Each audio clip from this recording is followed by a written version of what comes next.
بسم الله الرحمن الرحيم. الحمد لله رب العالمين والصلاة والسلام على سيد الأنبياء والمرسلين نبينا محمد وعلى آله وصحبه أجمعين ومن تبعهم بإحسان إلى يوم الدين أما بعد. محترم بزرگوں، عزیز ساتھیوں، دینی و ملی بھائیوں، اللہ رب العزت کے فضل و کرم سے اس مبارک مہینے میں یعنی کہ رمضان کے مہینے میں ہم داخل ہو گئے۔ بلا شبہ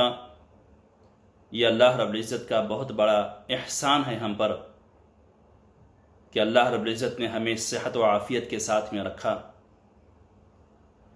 اور آج ہم امن و سلامتی کے ساتھ، صحت و تندرستی کے ساتھ اس مہینے کا استقبال کر رہے ہیں۔ یہ مہینہ جو اپنے ساتھ بہت سارے خیرات و برکات کو لے کر کے آتا ہے، یہ مہینہ جس نے اپنے دامن میں بہت ساری رحمتوں کو سمیٹے ہوئے ہے، یہ مہینہ جس میں اللہ رب العزت اپنے بندوں کو خصوصی طور سے جہنم سے بہت زیادہ آزاد کرتا ہے، یہ مہینہ جو اپنی عظمت اور اپنی برکت کے اعتبار سے سید الشہور کہلاتا ہے، یعنی کہ مہینوں کا سردار۔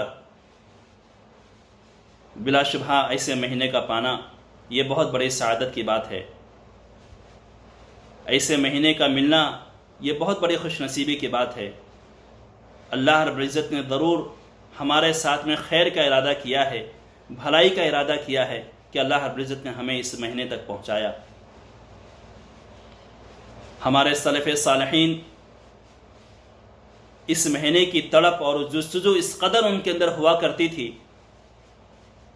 کہ رمضان کے 6 مہینہ پہلے سے اپنی دعاؤں میں اس دعا کو ضرور شامل کرتے، جب اللہ رب العزت کی بارگاہ میں اپنا ہاتھ اٹھاتے تھے کہ اللہم بلغنا رمضان، اللہم بلغنا رمضان، کہ اے اللہ ہمیں رمضان کے مہینے تک پہنچا، اے اللہ ہمیں رمضان کے مہینے تک پہنچا۔ اور پھر جب رمضان کا مہینہ پاتے تھے تو اس کے شب و روز کو بہت ساری عبادتوں سے، ریاضتوں سے آباد کرتے تھے، اس کے شب و روز کو ذکر و اذکار سے، تلاوت قرآن سے، قیام اللیل سے، نیز دیگر بہت ساری عبادتوں سے اسے معمور کرتے تھے۔ اور جب رمضان المبارک کا مہینہ گزر جاتا تو اس کے بعد کے 5 مہینوں میں رمضان کی مہینے میں کی ہوئی عبادتوں کو قبولیت کے لیے دعا کرتے تھے کہ اللہ رمضان کے مہینے میں ہم نے جو عبادتیں کی ہیں، جو ریاضتیں کی ہیں، ان عبادتوں کو، ان ریاضتوں کو، ان محنتوں کو اے اللہ قبول فرما۔ غرض یہ کہ اگر ہم غور کریں تو ہمارے سلف صالحین پورے سال اس مبارک مہینے سے جڑے رہتے تھے، ان کا تعلق اس مبارک مہینے سے پورے سال کہیں نہ کہیں جڑا ہوتا تھا، کیونکہ اس کی عظمت کو اور اس کی فضیلت کو وہ سمجھتے تھے۔ اللہ رب العزت کی یہ بہت بڑا احسان ہے، بہت بڑا کرم ہے ہم پر کہ اللہ رب العزت نے ہمیں اس مبارک مہینے تک زندہ رکھا، صحت و عافیت کے ساتھ، تندرستی کے ساتھ ہمیں رکھا کہ آج ہم صحت و عافیت کے ساتھ، تندرستی کے ساتھ ہم نے اس مہینے کا استقبال کیا ہے۔ اس مہینے کو پانا کتنے بڑے سعادت کی بات ہے، کتنے بڑے شرف کی بات ہے، کتنی خوش نصیبی کی بات ہے کسی کو اگر یہ مہینہ ملتا ہے۔ طلحہ بن عبید اللہ رضی اللہ تعالیٰ کی اس حدیث میں آپ سماعت فرمائیں کہ طلحہ بن عبید اللہ فرماتے ہیں کہ یمن سے 2 آدمی آئے، اللہ کے رسول صلی اللہ علیہ وسلم کی بارگاہ میں ان کی خدمت میں حاضر ہوتے ہیں، دونوں بیک وقت اسلام لاتے ہیں۔ ان میں سے ایک شخص زیادہ عبادت گزار تھا، اسے شہادت کی موت حاصل ہوئی، دوسرا کم عبادت گزار تھا، وہ پہلے کی شہادت کے 1 سال کے بعد اس کی وفات ہوئی اور وہ طبعی موت مرا۔ طلحہ بن عبید اللہ فرماتے ہیں کہ میں نے خواب میں دیکھا کہ جو شخص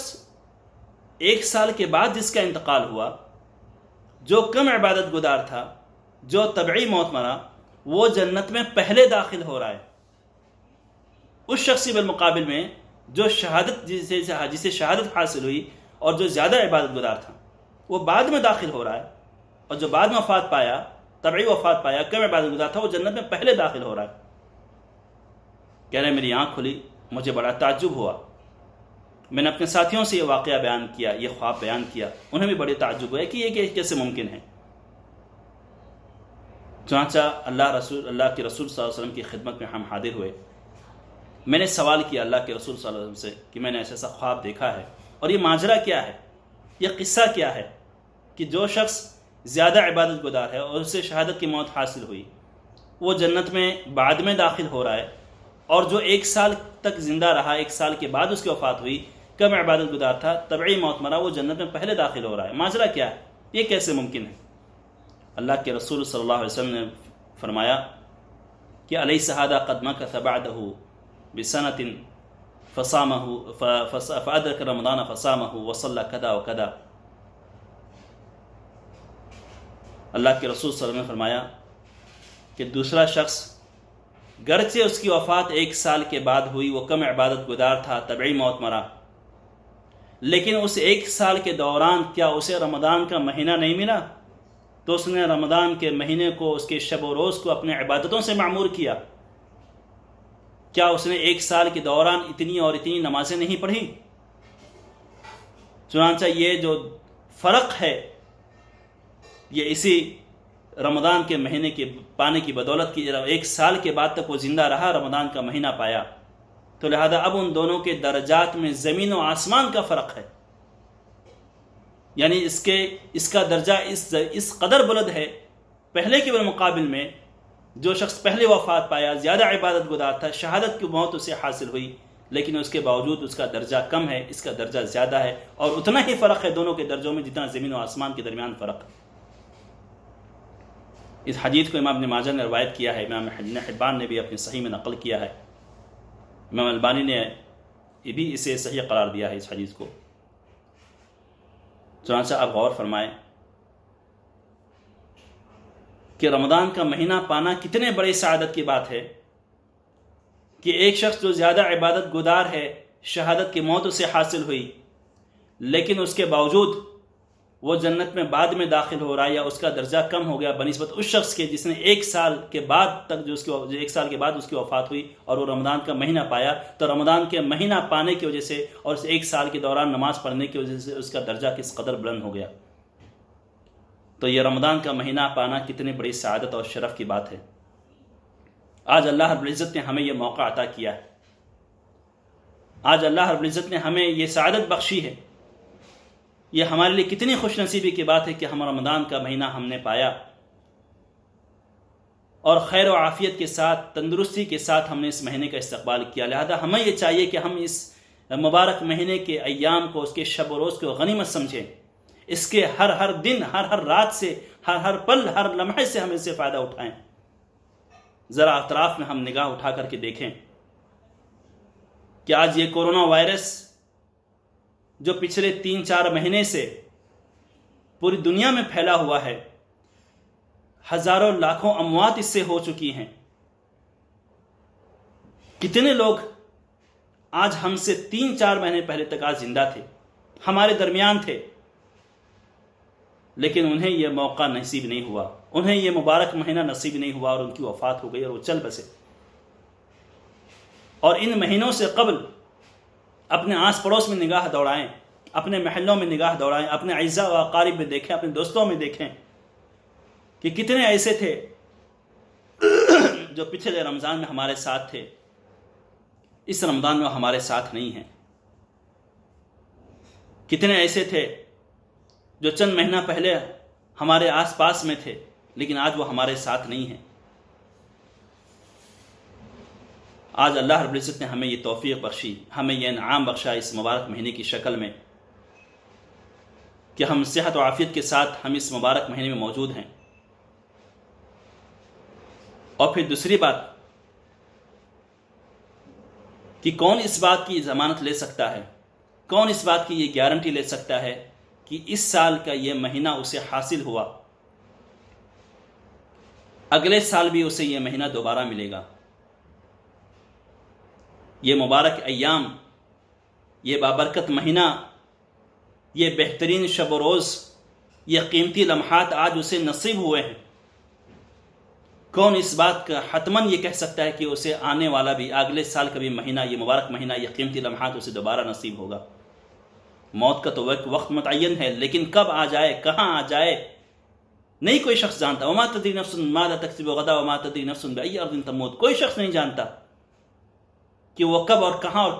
کس وقت اس کی وفات ہوگی۔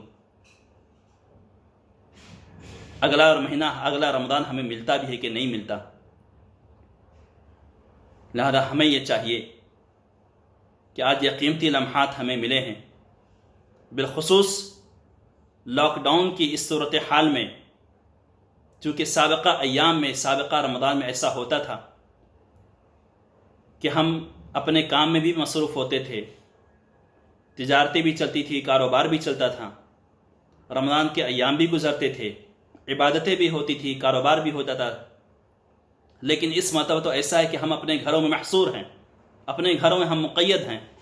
کہیں ہم جا نہیں سکتے، اللہ کی کوئی اشد ضرورت ہو تبھی ہم گھر سے باہر نکل سکتے ہیں، ورنہ نکل بھی نہیں سکتے ہم۔ تو اپنے گھر میں محصور رہ کر کے خالی اوقات اگر ہم نے اب بھی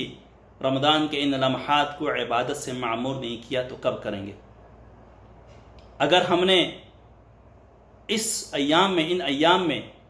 اس صورتحال میں، اس کے باوجود بھی اگر ہم اس کے قیمتی لمحات سے ہم فائدہ نہیں اٹھا سکے تو کب اٹھائیں گے؟ ہم اپنے گھر میں ہیں، اپنے بچوں کے درمیان ہیں، اپنے اہل و عیال کے درمیان ہیں، لہذا ہمیں یہ چاہیے کہ یہ مبارک مہینہ جو تربیت چاہتا ہے، جو تربیت کرنا چاہتا ہے، اس مبارک مہینے سے، اس روزے سے ہم اپنے آپ کی تربیت کریں، اپنے بچوں کی تربیت کریں، اپنے گھر کو تلاوت قرآن سے، ذکر و اذکار سے آباد کریں، معمور کریں، اور اس کے ہر لمحے کو، ہر پل کو ہم قیمتی سمجھتے ہوئے اس سے بھرپور طریقے سے فائدہ اٹھانے کی کوشش کریں۔ اللہ رب العزت سے دعا ہے کہ اللہ رب العزت ہمیں اس مبارک مہینے سے بھرپور طریقے سے فائدہ اٹھانے کی توفیق عطا فرمائیں۔ اللہ رب العزت ہمیں توفیق دے کہ ہم اس کے ہر لمحے سے، ہر پل سے ہم جس طرح سے فائدہ اٹھا سکیں ہم اس سے فائدہ اٹھائیں۔ ساتھ ہی ساتھ اللہ رب العزت دعا ہے کہ اللہ رب العزت ہمارے وہ ساتھی، ہمارے وہ احباب جو اس وبا کے مرض کا شکار ہو گئے اور انہیں موت لاحق ہو گئی، اللہ رب العزت ان کے ساتھ میں رحمت و مغفرت کا معاملہ فرما۔ اور اسی طریقے سے اللہ رب العزت یہ بھی دعا ہم کرتے ہیں کہ اللہ رب العزت اس وقت جو پوری دنیا اس وبائی مرض کا شکار ہے، نہایت ہی ابتر صورتحال ہے، کہ اللہ تو اس پوری دنیا کو، اس پورے عالم کو، بالخصوص مسلمانوں کو اس وبا سے محفوظ رکھ۔ آمین۔ وصلی اللہ علیہ سیدنا و نبینا محمد، والسلام علیکم ورحمۃ اللہ وبرکاتہ۔